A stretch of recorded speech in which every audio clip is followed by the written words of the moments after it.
नमस्कार दोस्तों, आपका स्वागत है अपने YouTube channel P for portfolio में। आज हम आइडियल पोर्टफोलियो के बारे में बात करेंगे। 2 से 5 लाख का अगर कैपिटल होता है तो कौन से सेक्टर्स में हमें पैसे लगाने चाहिए, कौन से स्टॉक्स हमें लेने चाहिए, कितने स्टॉक्स लेने चाहिए, कितना एलोकेशन करना चाहिए, इन सभी चीज़ों के बारे में बात करेंगे। लेकिन उससे पहले अगर आपने चैनल को सब्सक्राइब नहीं किया है तो प्लीज़ सब्सक्राइब कीजिए और रेगुलर अपडेट्स पाने के लिए नोटिफिकेशन बेल को प्रेस कीजिए। साथ ही साथ टेलीग्राम चैनल को भी ज्वाइन कीजिए जिसकी लिंक डिस्क्रिप्शन बॉक्स में दी गई है।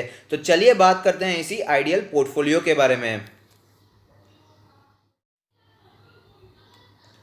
तो कुछ चीज़ें हमें जो नोट करनी चाहिए पोर्टफोलियो बिल्डअप करने से पहले वो ये है कि जो 2 लाख से 5 लाख का पोर्टफोलियो है वो थोड़ा सा मीडियम साइज पोर्टफोलियो हो जाता है। 1 लाख से 2 लाख के पोर्टफोलियो को हम छोटे पोर्टफोलियोज बोल सकते हैं, जो कि बेसिकली न्यू कमर्स के होते हैं। जो बिगिनर्स होते हैं वो छोटे कैपिटल से शुरू करते हैं और धीरे धीरे जब उनका एक्सपीरियंस बढ़ता है तो अपने कैपिटल को बढ़ाते हैं और मार्केट में इन्वेस्टमेंट करते जाते हैं। तो ऐसे हमें पता चलता है कि जो 2 लाख से 5 लाख का पोर्टफोलियो होता है उन्हें लिटिल एक्सपीरियंस रहता है, जो कि 1 साल 2 साल या 3 साल से मार्केट में काम कर रहे होते हैं, यहाँ पर इन्वेस्ट कर रहे होते हैं। तो यहाँ पर कैपिटल प्रोटेक्शन तो बहुत ही ज़रूरी है। हमारे पैसे थोड़े से कम बनेंगे वो चलेगा, लेकिन हमारे पैसे टूटने नहीं चाहिए। लेकिन मैंने आपको बताया था हमने एक सीरीज शुरू की है, इसका ये दूसरा पार्ट है। पहले पार्ट में 1 लाख से 2 लाख के पोर्टफोलियो की बात की थी। वहाँ पर रिस्क बहुत ही मिनिमल लेना चाहिए क्योंकि वो बिगिनर्स हैं, न्यू कमर्स आए, तो उन्हें हो सके उतना कम रिस्क रहना चाहिए और अच्छे से अच्छे स्टॉक्स में सिलेक्ट करना चाहिए। जो वॉलेटाइल सेक्टर हैं उसे भी अवॉइड करना चाहिए। लेकिन जब थोड़ा सा एक्सपीरियंस आता है तो हम थोड़ा सा रिस्क लेना भी सीख सकते हैं। रिस्क को कैसे मैनेज करना चाहिए उसके बारे में भी सीख सकते हैं, लेकिन फोकस हमारा ब्लू चिप स्टॉक्स पे ही बने रहना चाहिए। कौन से सेक्टर्स पे फोकस करना चाहिए? तो of course FMCG, IT, consumption, BFSI और केमिकल सेक्टर में हमें फोकस करना चाहिए। लेकिन अगर आपने मेरा पहला वीडियो देखा होगा तो आपको पता चलेगा 1 लाख से 2 लाख के पोर्टफोलियो में मैंने फार्मा सेक्टर को अवॉइड करने को कहा था। ऐसा मैंने क्यों कहा था उसका रीज़न मैं फिर से दोहराना चाहूँगा, क्योंकि आपको पता ही होगा फार्मा सेक्टर्स भले ही अच्छी होती है, फंडामेंटली स्ट्रांग होती है, लेकिन उनमें भी हमें बहुत ज़्यादा डीप करेक्शन, गिरावट देखने को मिलती है। क्योंकि अगर कोई भी एक रेगुलेटरी नॉड हमें नहीं मिलती है, यानी कि रेगुलेटर्स बोल देते हैं हमारे देश में आप ये दवाई नहीं बेच पाएंगे, उसके कारण कंपनी को जो फ्यूचर प्रॉफिट होने होते हैं वो सब लॉस में कन्वर्ट हो जाते हैं। वहाँ पर उसका बिजनेस एक्सपांड नहीं होता है और उसी की वजह से काफ़ी शेयर्स हमें नीचे आते हुए नजर आते हैं। ग्लेनमार्क फार्मा उसी में से एक है। 1200 का वो शेयर हुआ करता था, फिलहाल ही वो 400 रुपये में फिलहाल चल रहा है। उसका रीज़न यही है, उसे गवर्नमेंट की तरफ से परमिशन नहीं मिलती कि हम हमारे देश में आप आपको बेचने देंगे, और उसी के कारण मैं फार्मा सेक्टर अवॉइड करने को कहता था। लेकिन अगर आप में एक्सपीरियंस आ जाता है, आपका पोर्टफोलियो थोड़ा बड़ा होता है, 5 लाख के आसपास का आपका पोर्टफोलियो है, तो फार्मा सेक्टर के अच्छे स्टॉक जैसे कि एबॉट इंडिया और फाइजर में आप थोड़ा सा इन्वेस्टमेंट करना शुरू कर सकते हैं। लेकिन आपको power sector, metal sector, real estate, infrastructure, oil sector और ऑटो सेक्टर को फिलहाल अवॉइड ही करना चाहिए, ऐसी मेरी राय रहेगी। कितने शेयर्स होने चाहिए मेरे 5 लाख के पोर्टफोलियो में? तो मेरा मानना है कि 6 से 8 शेयर्स बहुत हो जाते हैं। उसे आप अच्छी तरह से एनालाइज कर पाएंगे। कौन से शेयर्स हमें सिलेक्ट कर रहे हैं उसके लिए सबसे पहले फंडामेंटल एनालिसिस तो बहुत ही ज़रूरी है। तो आप फंडामेंटल एनालिसिस करेंगे और साथ ही साथ फंडामेंटल एनालिसिस करने के बाद इंपॉर्टेंट क्वेश्चन ये होता है कि कौन से प्राइस पर हमें बाय करना चाहिए। उसमें हमें टेक्निकल एनालिसिस यूजफुल होता है। तो टेक्निकल एनालिसिस करना, सभी स्टॉक्स का टेक्निकल एनालिसिस करना बहुत ज़्यादा हार्ड हो जाता है। इसलिए अगर हम फंडामेंटली 6 से 8 स्टॉक सिलेक्ट करते हैं तो उसी अच्छे तरह से हम फॉलो कर पाते हैं, उसे अच्छी तरह से ट्रैक कर पाते हैं। जिससे इसके कोई भी Q1 के रिजल्ट्स आते हैं, Q4 के रिजल्ट्स आते हैं, Q2 के रिजल्ट्स आते हैं, कोई अनाउंसमेंट होती है, कोई न्यूज़ आ जाती है, तो हम उसे अच्छी तरह से ट्रैक कर पाएंगे। और साथ ही साथ जब मार्केट में गिरावट होती है तो हम उसे अच्छी तरह से एवरेज भी कर पाएंगे। क्योंकि बहुत बार मैंने देखा है जब ज़्यादा स्टॉक्स रखे जाते हैं, भले ही सब अच्छे होते हैं, लेकिन जब मार्केट में गिरावट आती है तो उसे मुश्किल से 20 में से 5 स्टॉक्स को आप एवरेज कर पाते हैं। इसीलिए शेयर्स आपको क्वांटिटी लिमिटेड रखनी चाहिए, क्वालिटी पर ही फोकस करना चाहिए। बेस्ट स्टॉक्स की बात करें तो एफएमसीजी में एचयूएल, ब्रिटानिया, नेस्ले, आईटीसी और डाबर ऑफ कोर्स बेस्ट है। आईटीसी मैंने इसीलिए लिया है क्योंकि काफ़ी लोग इसे अब एफएमसीजी में इंक्लूड कर रहे हैं, लेकिन ये एक प्योर एफएमसीजी नहीं है। तो मेरा मानना यही रहेगा, प्योर एफएमसीजी के लिए हमें सिलेक्ट करना चाहिए। आईटीसी में तभी इन्वेस्ट कीजिए जब आप में पेशेंस हो। अगर आप 10 साल के लिए होल्ड कर सकते हैं तो ही आईटीसी में इन्वेस्ट कीजिएगा।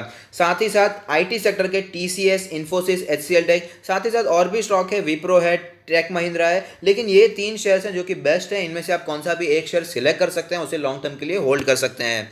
अगर बात करें कंजम्पशन सेक्टर के बारे में तो यहाँ पर बाटा, रिलैक्सो, टाइटन, वोल्टास, एशियन पेंट्स, बर्जर पेंट्स काफ़ी ज़्यादा अच्छे स्टॉक्स है। लेकिन मैं एक बात मैं आपको बताना चाहूँगा, एशियन पेंट्स और बर्जर पेंट्स कंजम्पशन में आते ज़रूर है, लेकिन इसका बहुत ज़्यादा लिंक होता है रियल एस्टेट से, इसलिए हो सके उतना यहाँ पर संभल कर इन्वेस्ट करना चाहिए। नीचे के प्राइस पर मिलता है तो ही इसमें इन्वेस्ट करना बेहतर होता है, ऐसा मेरा मानना रहेगा। और फार्मा सेक्टर में भी आप इन्वेस्टमेंट करना शुरू कर सकते हैं, तो वहाँ पर कुछ अच्छे शेयर्स हैं। फाइजर हो गया, एबॉट इंडिया है, कैडिला हेल्थकेयर है, बायोकॉन है, डॉक्टर लाल पैथलैब्स है, ये कुछ अच्छे स्टॉक्स हैं जो कि फार्मा सेक्टर से रिलेटेड है। तो यहाँ पर अपने आप नजरें गड़ाए रख सकते हैं और जब भी ये नीचे के प्राइस पर आते हैं तो वहाँ पर पोजीशन बनाने के बारे में सोच सकते हैं। और एक बात और बताना चाहूँगा, फाइजर और एबॉट काफ़ी अच्छे प्राइस पर चल रहे हैं। अगर आपको फार्मा सेक्टर में इन्वेस्ट करना है तो ये दोनों प्राइस काफ़ी अच्छे हैं। करंट मार्केट प्राइस पे आप अगर लेते हैं तो आपको लॉन्ग टर्म में अच्छा मुनाफा बनाकर दे सकते हैं। केमिकल सेक्टर के बारे में बात कर लेते हैं तो आपको पता ही होगा, इंडिया का केमिकल सेक्टर काफ़ी तेज़ी से ग्रो कर रहा है और इसका आगे आने वाला फ्यूचर भी काफ़ी ज़्यादा ब्राइट दिखाई देता है। तो केमिकल सेक्टर में पीडीलाइट इंडस्ट्री, आरती इंडस्ट्री, एसआरएफ, अतुल, दीपक नाइट्रेट, विनाती ऑर्गेनिक्स काफ़ी ज़्यादा अच्छे स्टॉक्स हैं। यहाँ पर आप इसमें से कोई भी एक स्टॉक सिलेक्ट कर सकते हैं और लॉन्ग टर्म के लिए कंटिन्यू कर सकते हैं। और बात करें हमारे इकोनॉमी की नींव यानी कि बीएफएसआई सेक्टर की, तो पूरा का पूरा जो एचडीएफसी ग्रुप है, जो एचडीएफसी बैंक है, एचडीएफसी लिमिटेड है, एचडीएफसी एएमसी और एचडीएफसी लाइफ, चारों के चारों बहुत ही अच्छे स्टॉक है, फंडामेंटली स्ट्रॉन्ग स्टॉक है। और कोटक महिंद्रा बैंक भी काफ़ी अच्छा है। बजाज डुओ यानी कि बजाज फाइनेंस और बजाज फिनसर्व दोनों ही अच्छे स्टॉक हैं। मुथूट फाइनेंस भी काफ़ी अच्छा है। मैंने यहाँ पर अपने हिसाब से बेस्ट स्टॉक्स मैंने चुने हैं और मैंने आपको बताने की कोशिश की है जो कि फंडामेंटली स्ट्रॉन्ग है। लेकिन ऐसा नहीं है कि इसके अलावा जो भी स्टॉक्स हो गए सब के सब खराब है। आपको अगर कोई दूसरा स्टॉक पसंद आता है तो उसे भी अपने आप पोर्टफोलियो में जगह दे सकते हैं।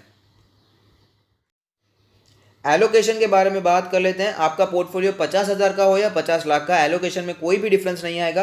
पर सेक्टर कभी भी 20% से ज़्यादा का इन्वेस्टमेंट हमें नहीं करना चाहिए। कितना ही फेवरेट सेक्टर क्यों ना हो, कितना ही ग्रोइंग सेक्टर क्यों ना हो, 20% से ज़्यादा का इन्वेस्टमेंट करने से हमें बचना चाहिए। सपोज आपने ऑटो सेक्टर में 20% से ज़्यादा का इन्वेस्टमेंट कर लिया है, यानी कि 30%, 35% बहुत ही आपका फेवरेट है, अलग अलग स्टॉक्स आपने ले लिए हैं ऑटो सेक्टर के, तो आप समझ सकते हैं अभी ज़्यादा ही पेन में आ गए होंगे। इसलिए मैं कहता हूँ कभी भी 20% से ज़्यादा का इन्वेस्टमेंट करने से बचिए, क्योंकि कब समय बदल जाता है, कौन से सेक्टर पर हमें परेशानी देखने को मिलती है कोई बता नहीं सकता है। और साथ ही साथ पर स्टॉक कभी भी 15 से 20% के कैपिटल इन्वेस्ट करने चाहिए।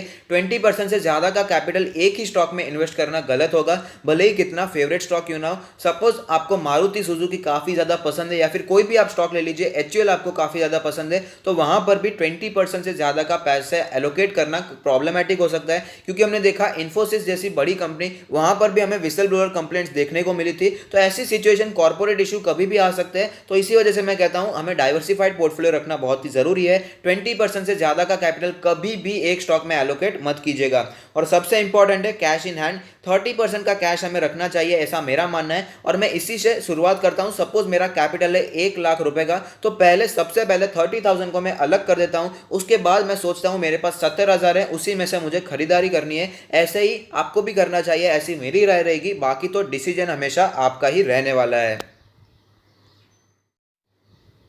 यहाँ पर मैंने एक मॉडल पोर्टफोलियो बनाया है जो कि एक 5 लाख का पोर्टफोलियो है। एफएमसीजी सेक्टर से मैंने एचयूएल को चुना है, 70,000 का इन्वेस्टमेंट किया है। आईटी सेक्टर से टीसीएस है, 70,000 का इन्वेस्टमेंट यहाँ पर भी किया है। और कंजम्पशन सेक्टर से मैंने 2 स्टॉक्स चुने हैं, रिलैक्सो और टाइटन, 35,000 ईच का मैंने इन्वेस्टमेंट किया है। और अगर बात करें बीएफएसआई सेक्टर की, तो वहाँ से मैंने एचडीएफसी बैंक और मुथूट फाइनेंस को चुना है, 35,000 का वहाँ पर भी इन्वेस्टमेंट किया है। पीडीलाइट को केमिकल सेक्टर से चुना है, 70,000 का इन्वेस्टमेंट किया है। और फार्मा सेक्टर से फाइजर को चुना है, 70,000 का यहाँ पर भी इन्वेस्टमेंट किया है। और सबसे इंपॉर्टेंट कैश इन हैंड होना बहुत ही जरूरी है। 1.5 लाख यानी कि 1,50,000 मैंने हाथ में कैश रखा है। ऐसा मैंने मॉडल पोर्टफोलियो बनाया, ये सिर्फ बताने के लिए। यहाँ पर आप अपने चॉइस के हिसाब से भी स्टॉक्स रख सकते हैं। ये स्टॉक मैंने नहीं लिया, वो स्टॉक मैंने नहीं लिया तो वो स्टॉक खराब हो जाता है, ऐसा बिल्कुल भी नहीं है। कौन सा भी आप अच्छा फंडामेंटली स्ट्रॉन्ग स्टॉक ले सकते हैं और अपने पोर्टफोलियो में उसे जगह भी दे सकते हैं। ये सिर्फ एक मॉडल पोर्टफोलियो है, इसे ही फॉलो करना है ऐसा जरूरी नहीं है। और साथ ही साथ ये पोर्टफोलियो तभी हमें अच्छे रिटर्न्स बनाकर दे सकता है अगर हम पर शेयर को अच्छे प्राइस पर भी ले।